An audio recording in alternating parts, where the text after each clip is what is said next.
Hey guys, Pedro here to tell you about the latest from Blackbraid, Blackbraid 2, out July 7th as an independent release. This album has 10 tracks, 66 minutes in length, and this is the band's second full-length studio album. They are an American atmospheric black metal band. As far as the design of this record goes, I see a lot of potential. I'm not quite sure the full potential of this album was captured in the overall design that the record offers. The positive thing about this design is that when you have an album that's 66 minutes in length, you have to find ways of keeping the listener engaged and connected with the overall experience of going from first to last. And when the density of the sound is such, the best way to do it is by adding interludes, or in this case, instrumental atmospheric tracks that really break the routines, that really break the flow of the album. It allows you to breathe. It allows the record to breathe, and it allows you to better perceive the experience that you had before and then connect with the experience that you're going to have next. So the 3 tracks that they did like this, in this manner on this record, really add a lot of quality and add playability to the overall experience, creating the right ebbs and flows from track to track, and then creating the right pockets at the right time for the overall album to be more entertaining and a lot easier to digest. The part that I think that could have been a little bit better from this point of view is that these tracks could have connected slightly better with the song that comes after. I enjoyed the break, but I don't necessarily want to feel like I'm completely disconnecting from the experience of the record during that break.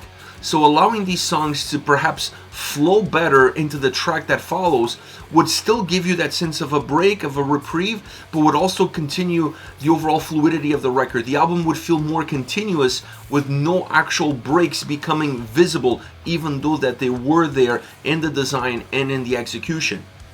The other element of this design that I thought could have been a little bit better is that the album starts off with this really nice sound of a fireplace. Or a fire, an open fire, if you will. This sound is really interesting as it opens the record, as it opens with that instrumental, atmospheric instrumental track. That sound comes again towards the end of the song.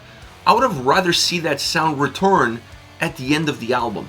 It would have given the whole record a sense of storytelling, a sense of being surrounded by friends at a fire pit and telling stories, and those stories become the songs, and the overall experience becomes the record.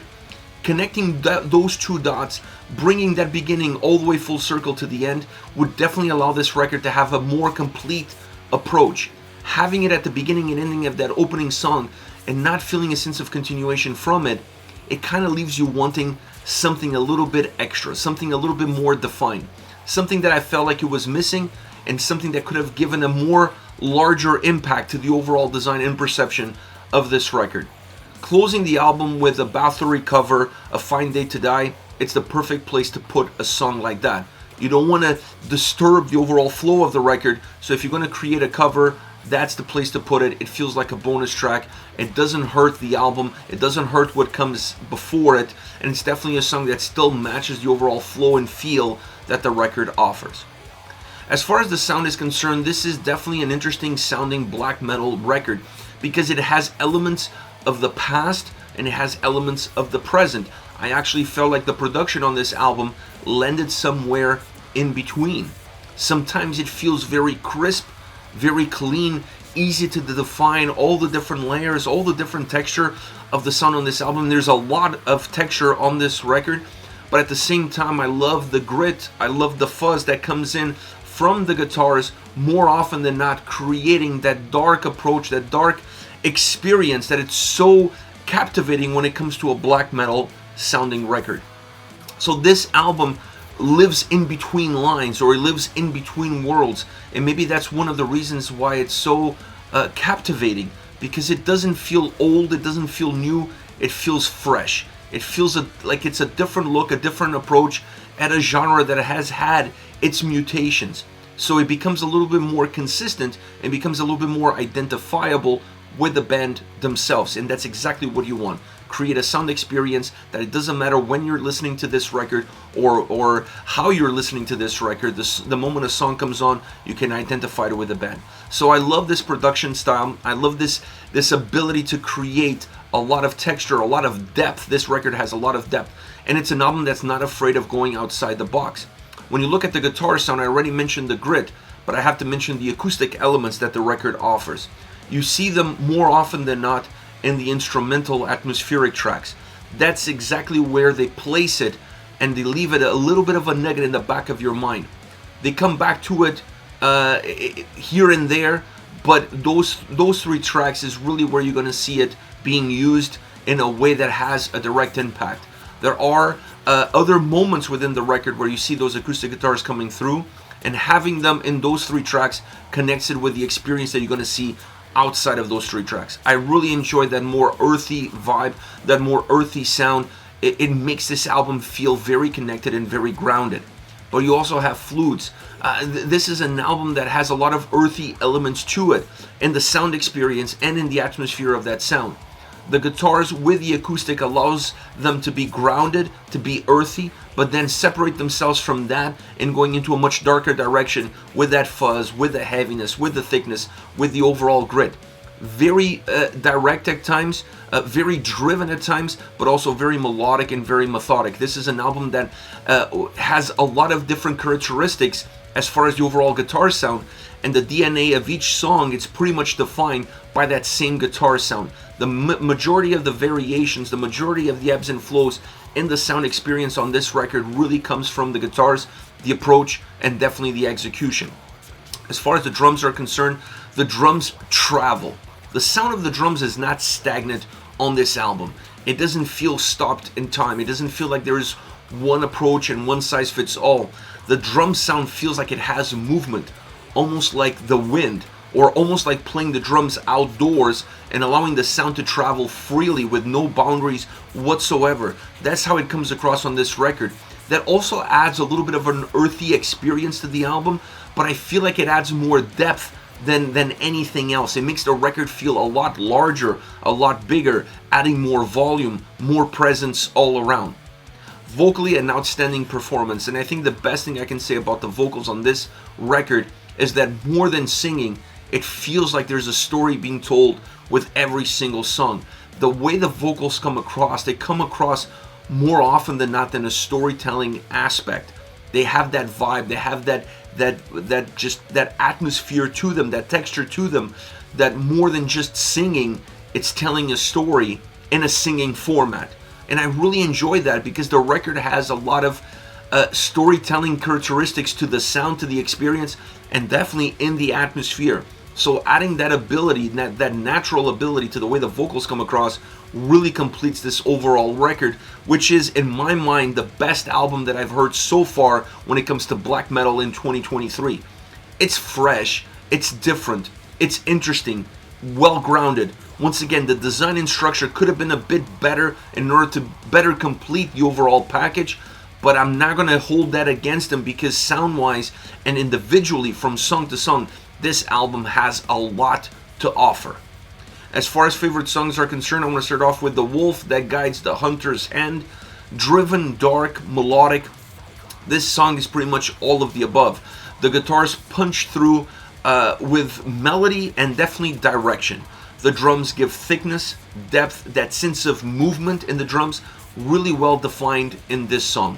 The vocals overall guide the experience that the track has. That storytelling approach is alive and well in terms of how this song is put together from a vocally standpoint. Allowing ebbs and flows to exist, it gives more movement to the song, it makes the track more dynamic, and then in the last third, introducing a gritty, melodic, melancholic experience in the sound, musically first. The guitars definitely bring that vibe, that mood first into the forefront, and then the vocals kind of follow it in enhancing that same experience. Finishing with a solo on top of this more melancholic, melodic sound, it's really interesting. It changes the complexion of the song. That last third of the track is a completely different song all around, but it just feels like that was the destination in which the track had put us on. The road of the first 2/3 had that final goal in mind. Next we have A Song of Death on Winds of Dawn. Now this track has a great, gritty, but at the same time feels very clear guitar melody. And now that guitar melody is there at the beginning, but then it stays as the main core sound, almost as a layer at times, throughout the entire song. It becomes the core DNA of this track. This allows some heaviness and volume to come over the top and kind of engulf the song, keeping that more as an underlying layer. The vocals feel super aggressive on this track, and the transitioning from a more direct and aggressive sound to the more melodic sound works really well. It allows you to feel like this track has a lot of movement up and down, but also lateral movement. Infusing the acoustic guitars and flute in the midway point, creating a very interesting atmospheric bridge, is important. It's important for the song because it allows the song to kind of pause within itself. It allows the song to breathe within itself, but it also connects this track really well with those atmospheric instrumental interludes that exist around it within this record. This allows the overall continuity of the album to be a little bit better defined. It's important to have a song like this in the middle in order to connect those pieces, in order to connect those dots. The way this song closes, it closes in a very epic, melodic feel. It just makes the song feel like it's even larger than it was before.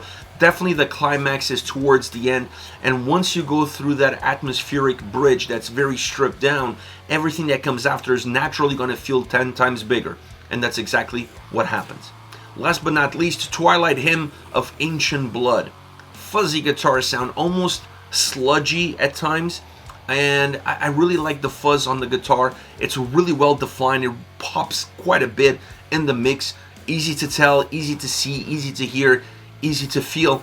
It also gives a little bit of a darker tone to the overall song. The song that at times feels very methodic, moves very slowly, and that darkness almost holding it down. Now, it's a song that doesn't stay consistent that way because it has jolts of energy that really increase the movements of the track, that really wake you up because of the heaviness, because of the aggression and intensity that it has. So this creates this up and down, but not a smooth transition of up and down, rather jolts that take you from 0 to 100, back to 0, back to 100, making the song feel a lot more dynamic, like it has a lot more life in it. Then it moves into more of this thrashy sound, this thrashy riff that comes out of nowhere, breaking complete character with the song, infusing an outstanding solo in there, and then allowing the song to close off as a blackened thrash metal song. This is a little bit of a Jekyll and Hyde track from start to end. It finishes off completely in a different direction, in a different approach, in a different experience than how it started. If you listen to the end of this song, you would never guess how the song actually got started. Two different sides of one single coin. This is it, Blackbraid with Blackbraid 2, out July 7th as an independent release. Let me know your thoughts on the band, on the singles. Use the comment section below. I'll be reading those and getting back to you. Take care, guys.